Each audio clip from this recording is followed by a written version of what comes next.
Alright, fellow hunters, well, time to take a look at the second episode of the day, Born Under a Bad Sign. The episode begins with Dean standing on the passenger side of the Impala parked under a bridge. He's on the phone with Ellen, asking her if she's heard from Sam. Dean has been desperately trying to reach Sam on his phone, and all he was getting is his voicemail. He is not aware Sam went or why. Sam clicks in on their line in a panic. After calming him down, Dean floors the Impala and drives to a motel Sam's been staying in at Twin Lakes. Dean arrives at the motel to find Sam covered in blood. Dean is at first terrified that Sam is hurt, then demands to know what the hell happened, but Sam doesn't remember anything. Sam checked into the motel 2 days ago under the name Richard Sambora. The room must have been quiet and no one has noticed anything unusual. Last thing Sam remembers is the two of them at the motel in West Texas over a week ago, going out to grab burgers. Next thing he knew, he was here. Sam doesn't know how he got here, and he feels like he's been asleep for months. The boys had to retrace every step Sam made. Dean tells Sam that the manager saw him leave the room yesterday afternoon but didn't return. Looking over the window, Dean notices more dried blood on the window lock of someone who stayed over. Looking at the storage lots across the street, Sam recognizes door number 2 as being familiar. Reaching into his pocket, Sam pulls out a key to the lock on the door. Opening the door, the boys find a blue Volkswagen Beetle with blood on the steering wheel. In the back seat, they find a knife covered in sticky blood, along with a pack of cigarettes on the floor. Sam reaches in his pocket and finds a receipt from a gas station a couple towns over. Sam and Dean walk inside, and the cashier immediately recognizes Sam and demands for him to leave or he will call the cops. He said that Sam came in yesterday drunk as a skunk, grabbing a 40 from the fridge, started chugging, and also snagged 2 packs of cigarettes and was smoking like a chimney. Dean pays the guy for the booze and smokes and asks the man where Sam headed next. The guy tells Dean he went north up Route 71. The boys head up north of the interstate when Sam suddenly orders Dean to make a right onto a side road, leading them to a dark unlit house with security cameras. Walking up to the door, they see one of the windows smashed open and the power to the alarm system has been cut off.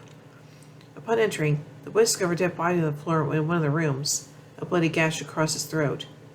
Sam believes that he did this, but Dean says that if Sam did kill this guy, then he must have had a reason, like self-defense, or maybe he was just a bad son of a bitch. Picking open the lock on the closet, Sam and Dean find a wall of weapons, photographs of missing people, and articles about supernatural creatures, concluding that this man was a hunter. The boys take out the security tape of the room during the previous night, which shows Sam clear as day entering the room like a maniac, throwing a few random punches at the man. The video then shows him dragging the guy into the middle of the room, slicing his throat with a knife. Sam stares at the screen in shock, guilt, and resignation. Dean says they must split because there will be other hunters after him and they've got to cover their tracks. After wiping off their prints, Dean grabs the computer and smashes it on the floor. Back at the motel, Dean is trying to reassure Sam that it wasn't him. There might have been another shapeshifter or something of the sort. Sam tells Dean that over the past couple weeks he's been having feelings of rage and hate that he can't control. Day by day these feelings get worse and he feels that his evil side is finally taking over. Sam hands Dean his gun and pleads with him to end his life because he doesn't want to hurt anyone else. Dean looks at the gun, then at Sam's fearful face. Sam is getting himself ready to die. Dean takes the gun and looks down at it. He tells Sam he's tried so hard to look out for him. Sam says he knows that. For a moment it looks as though Dean will do it, but he puts down the gun and says he'd rather die than kill his brother and walks away from him. Sam's face grows cold, and he mutters no. Dean will live, but he'll live to regret it. He picks up the gun and turns on Dean, ramming the gun into the side of his head and storming out. Dean wakes up on the floor next day to a pounding on the door. It's the manager telling him that it's past checkout. Dean asks the manager if he's seen Sam, and says that Sam left this morning before dawn in the Impala. Dean asks the manager if he can use his computer. The manager only agrees after Dean hands him a wad of $100 bills out of his wallet. After activating the GPS tracker on Sam's phone, Dean finds out that Sam went to Duluth, Minnesota. Sam enters the bar and we see Joe, who is very surprised to see Sam. He was about the last person she expected to see. When inquiring what he's doing there, Sam replies he wants to square things off, saying that her dad's death was not his or Dean's fault. She's keen to talk about Dean, but Sam informs her that while Dean does like her, it's not at all in a romantic way. Holding her hand, Sam says he could be more to her. Joe's getting freaked out. Sam's maybe nothing like the man she knows since she asks him to leave. Sam starts walking out the door, but turns around and physically overcomes her. He slams her head against the bar and knocks her unconscious. Jo awakens to find herself tied to a weight-bearing post. Jo starts to realize she's not dealing with a real Sam, and tells him so. Sam tells her she shouldn't be so sure. He makes use of the time by asking her what Ellen had told her about her father, Bill. With a knife held to her face, Jo says that their dads were in California at the Devil's Gate Reservoir, setting a trap for a hellspawn.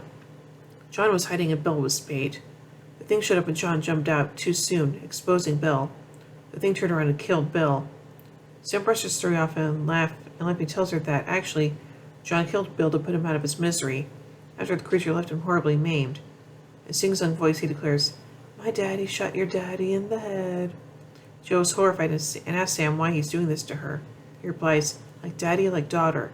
You're a bait," and then puts a gag on her. Dean barges into the room, pointing his gun at Sam. Sam sounds and behaves like himself when he sees his brother and says he can't control his actions. He begs Dean to kill him, or he will kill Jo. But once again, Dean is unable to pull the trigger on his brother and turns his back on him, asking him to stop and come with him. Sam is enraged, moves towards him and shouts, "Are you scared to be alone that you'd rather let Jo die?" Dean turns around and throws holy water on Sam's face, which burns and smokes, showing Sam is possessed by a black-eyed demon. With smoke pouring out of his face, the demon runs and jumps out of the window. Dean quickly unties Jo and then runs to follow Sam to the storage docks next door. Jo, still unsure of Sam's state, calls after Dean. "He was possessed?" Blaming her question, Dean jumps out in pursuit. Although they're not facing each other, they're still talking in the warehouse. Dean asks the demon why he didn't kill him when had 100 chances to do so. The demon says it was a test to see if he could get him to waste Sam. The demon continues on saying that he's going to kill him and every hunter he can find. The demon leads Dean into a trap on the dock outside the back door. The demon shoots Dean in his left shoulder, causing him to fall off the dock and into the water. The demon stands on the edge of the dock with an evil smile on his face as he looks into the water. Jo's walking down the dock looking for Dean. She calls his cell but gets no answer. She tries calling him one more time and hears his phone ringing in the water. She finds Dean lying on the edge of the dock, still alive, and helps him back up to the bar to patch up his wound. Jo asks him how he knew Sam was possessed. Dean says that all he knew was that it wasn't Sam. She didn't ask him if demons ever tell the truth. Dean responds, sometimes, especially if they know of a mess with your head. After she finishes patching up Dean, he tells her that the demon is going after hunters and the closest one he knows is in South Dakota. Without question, Jo says that she is going with him. Dean tells her he can't put it any plainer except to say, "Try to follow me? I'll tell you right up close and leave you there. Leave you here. This is my fight. I'm getting your blood on my hands. That's just how it's going to be." As he walks out the door, she hands him some pills to help with his pain. Dean says thanks. He will call her later. As the door shuts behind him, she mutters, "No, you won't." Sam arrives on Bobby's doorstep, and the first thing he does is cut the phone line so Dean cannot reach him. Next door, Bobby seems very happy to see Sam and invites him in for a beer. After one sip of the beer, Sam falls to the ground coughing up smoke.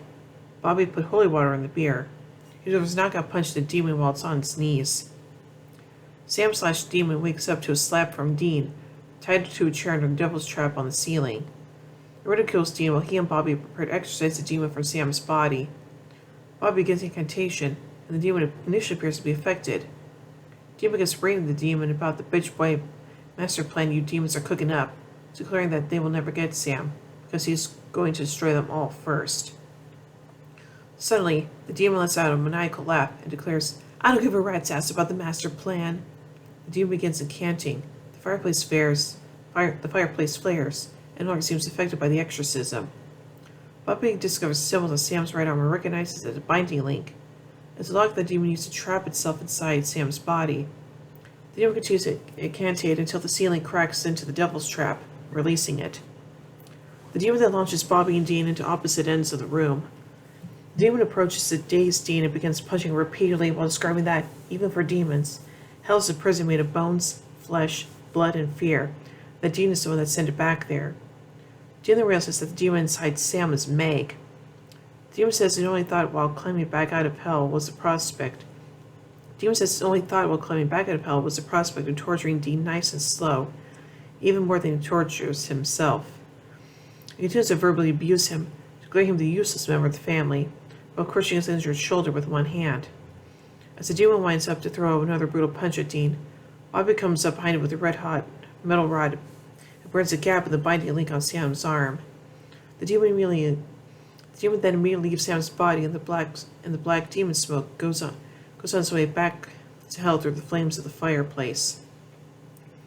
As Sam and Dean are in the room recovering from the battle, Bobby informs them the hunter Steve Wando was found murdered in his own house. Bobby, obviously knowing, asks the two if they might happen to know anything about it. Sam's betrayed and appears to start to reveal the truth, but Dean immediately tells Bobby that they've never heard of the guy. Bobby replies, "Good, keep it that way." Then tells him that if you of Steve's buddies are looking for someone or something to string up over it, that they won't slow down or listen to reason. Dean rises and says they better hit the road. As they're walking out, Bobby hands them both well charms to fend off possession, so the demon can't get inside them again. As the boys are driving down the road, Santos seen that he was awake for some of it. He saw Steve die and was confused why Dean would not kill him, even when he almost killed Joe. Dean tells Sam that John told him that he might have to kill him only if he couldn't save him. Dean says if it's the last thing he does, he's going to save him. Aww. So now let's take a look at some continuity surrounding this episode. Joe Harville previously appeared in No Exit. Bobby Singer previously appeared in My Time of Dying. Meg previously appeared in Devil's Trap. During this episode, it described to Joe how her father actually died. Sam, while possessed by Meg, tells her that her father was used as bait while he and John Winchester run a monster hunt together. It tells her the father died trying to hold his insides in. This is the same way that Joe ultimately dies in Season 5, Episode 10, Abandon All Hope. Now let's take a look at some trivia surrounding this episode. The name of this episode is reference to the blues song of the same name. The blue VW Beetle is Ava Wilson's car in Hunted. This is the first episode to feature Sam Winchester under possession by a supernatural being. Well, Dean is on the website to locate Sam via GPS. His login is Dean J. Mahagoff. When Dean finds Sam at the motel to begin the episode, Sam was assigned another name of Richard Samboa. Richie Samboa is the name of the guitarist for the band Bon Jovi. Nato saying that his resurrections are going to be a regular thing for him. Ironically, she had unwittingly predicted that such resurrections would be a constant occurrence with the Winchester brothers in subsequent seasons. And now finally, let's take a look at some errors surrounding this episode. Sam and Dean are both on the floor of Bobby's house, and Sam asks, "Did I miss anything?" Dean hits him. Before he hits, his face is all bloody. After he hits Sam and falls back down the floor, his face doesn't have any blood on it. In the scene of the house that Sam supposedly broke into, Dean flips over the dead guy and you can see him obviously breathing even though he's supposed to be dead. The dead guy's eyes also twitch seconds before Dean pats down the body. Yeah, if you're supposed to be playing dead, I don't think you're actually supposed to be like breathing or eye twitching or anything like that. It's just, yeah, kind of gives away the illusion a little bit, so yeah.